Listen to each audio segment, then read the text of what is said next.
young people who are in this room will continue to be our #1 priority. And as the Secretary General said, we have an urgent choice, break down or break through. So let's break through to a better future.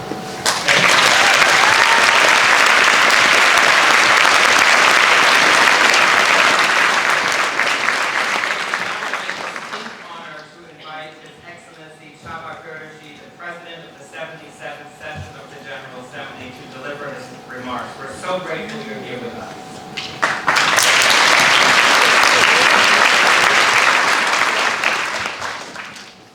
Thank you, President. Good evening, ladies and gentlemen, dear friends. Good evening, Europe. Good evening, America. Early good morning in Europe and Africa, and good afternoon in Asia and Australia. It's good to be here together. It's my great honor to join you for this session. And let me immediately suggest something. Have your phones ready. Don't put it away, don't switch it off. Human beings. I'm going to suggest some kind of Q&A dialogue. Now, going into the topic we have suggested and we have put this year. When we developed the SDGs, we gave 15 years to our organization. The objective was to change the trajectory of development for more sustainable evolution and to prevent various forms of breakdown, looming on the horizon, as we just heard from the quotation from the Secretary. And shortly after, we agreed on a working program for financing sustainable development, the Paris Agreement to keep climate change under control, the Sendai framework to prevent the worst-case scenarios, disasters, and later the improvement on our critical which is the deal to stop the accelerating loss of biodiversity. Those who are following us through the internet, they can also do it. They can join and they can send their answers. Same way. Okay, can we go for the first question?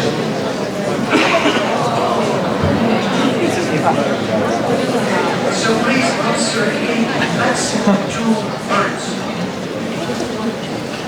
Why are you here today? Describe your reason of attending this symposium. It also may give you an indication where should be your missions. What should be the task? You may know that future must be sustainable, or there will be no future, at least not for all of us. What is still at stake? The key conditions of life. Whatever we do or not do, fail to do in the forthcoming 7 to 10 years, will create conditions that will predetermine very much the conditions of life on the earth for the forthcoming 50 to 100 years. You are living in a historic 10 years. Your decisions will be historic decisions. Transformative future. To make this point, let me share with you a story about the Bell Laboratories. It is the research of the AT&T started by Alexander Graham Bell, the inventor of the telephone,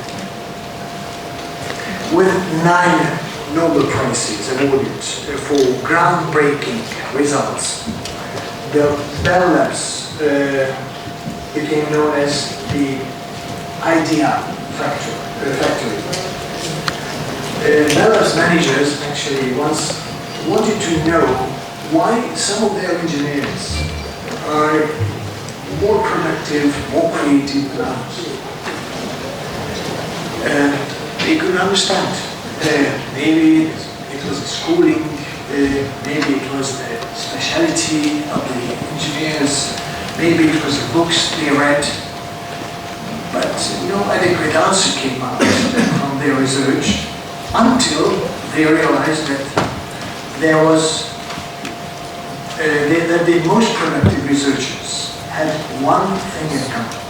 Excellencies, distinguished guests, and young leaders from around the world, I stand before you today with great enthusiasm and hope as we gather here to celebrate International Youth Day 2023. This occasion is not merely a commemoration, it is a call to action. A call for us to recognize the untapped potential of our greatest resource, youth. Our planet faces unprecedented challenges, the urgent and ever-growing threat of climate change, especially for small island states and small island developing states, the loss of biodiversity, the depletion of our natural resources, growing inequalities and conflict. Vulnerable regions face escalating risks of displacement, resource scarcity, and social unrest, undermining international peace and security. However, in this daunting challenge lies an opportunity for young people to spearhead the global response and build forward better. As the Secretary-General Gutierrez rightly pointed out, humanity faces a critical choice: break down or break through. Our choices today will shape the future, either perpetuating crises or paving the way for a better world. In this pursuit, we draw inspiration from the vision and the passion of our youth, who have risen as a powerful force for change, mobilizing movements and demanding accountability from those in power. Life-changing experience of pioneering and including integrating sustainability into educational curricula and fostering hands-on learning experiences. Access to information technology and resources is vital. Now we live in the age of disinformation. The second one that shows us the highest one actually was raising awareness in society and people around you. And the second one, the third one was advocacy. Advocacy is the one I want to focus on. We have a campaign called Act Now, which is encouraging people to reflect on individual actions what they themselves can do to change their impact on climate, sustainability, what their environment is. And in my view, my humble view, is that the most important one of those is advocate. Because individual actions can go that far, that eventually things have to change at the level of regulation that forces companies to change the way they are behaving. And we have a success story in the United Nations. You're too young, most of you, to know of the panic and fear and concern in the early 1980s for the ozone layer depletion. The ozone layer depletion was at the time seen as something that's going to really destroy humanity, because we are depleting the thing that is protecting us from ultraviolet rays and the role that the life of skin cancer. But Montreal protocols supervised and brought together by the United Nations, member states agreed and adopted regulations that industry abided to. And today we are looking at and we see that the ozone layer is healing. The whole stop growing, it is actually becoming smaller. So we know that we can do it. And it has to be leadership across all sectors of society. Leaders that include private sector companies, and you have a role to play in that.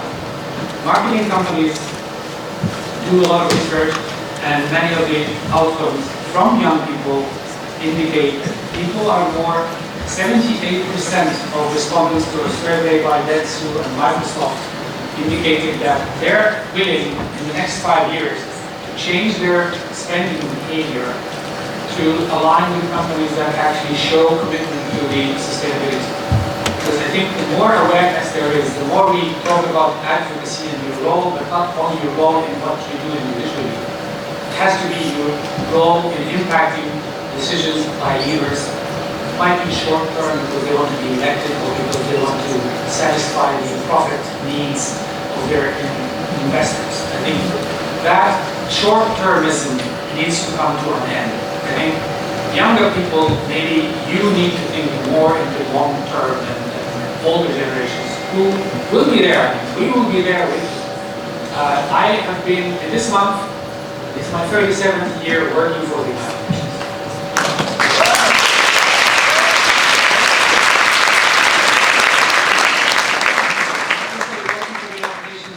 Working for the United Nations. Many of them are working in countries where you come. I heard that you are coming from 100 countries. We have colleagues working to work with governments, local and national, in implementing, developing and guiding development, in protecting and advocating for human rights, in defending and trying to work with refugees and asylum seekers. And we live in a world where more than 100 million people today are displaced, the highest number I think ever. And UNHCR is an agency that is working with that. And to me, the UN, actually, my first encounter with the UN was not in schooling or learning about the UN or learning about the United Nations.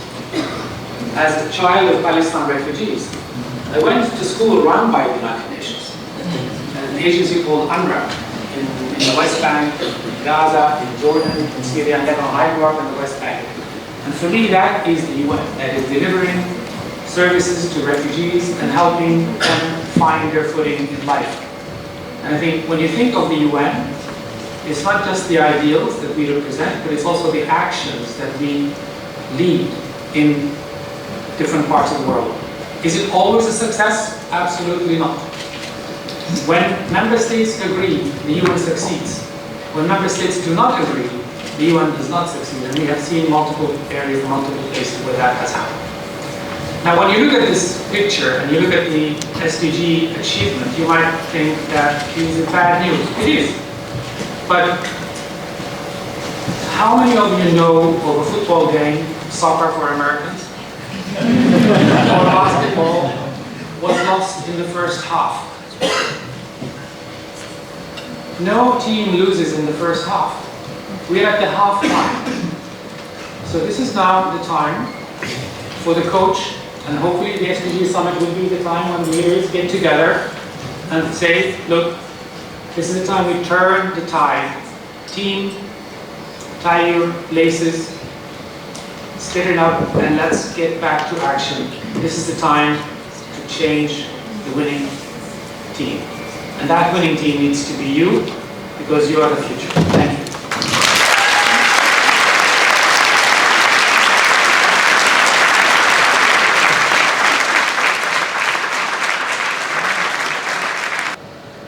We must continue building on the incredible path set forward by each and every one of you in the Assembly today, and young people across the world.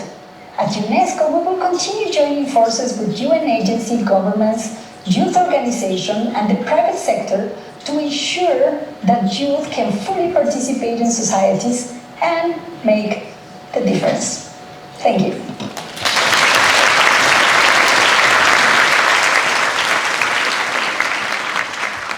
Through these incredibly energizing decades has led me to know that the path to our global aspirations for peace, justice, sustainability requires the full-time energy of your generation and the generations that come. It's taking the issues on with their time and their energy. This is why we can look at the career choices of the leaders in your generation and know what trajectory our world is going to be on in a few years. Will your generation tackle the entrenched systemic inequities that persist in every sector of the world? Will you put your time and energy towards helping to make the crucial transitions in the world's energy, transportation, and food systems in order to ensure the sustainability of the planet? Will you work towards fostering peace in areas of conflict? There's so much potential. Your generation is more committed to diversity around the world. Your support is sincerely appreciated. Thank you.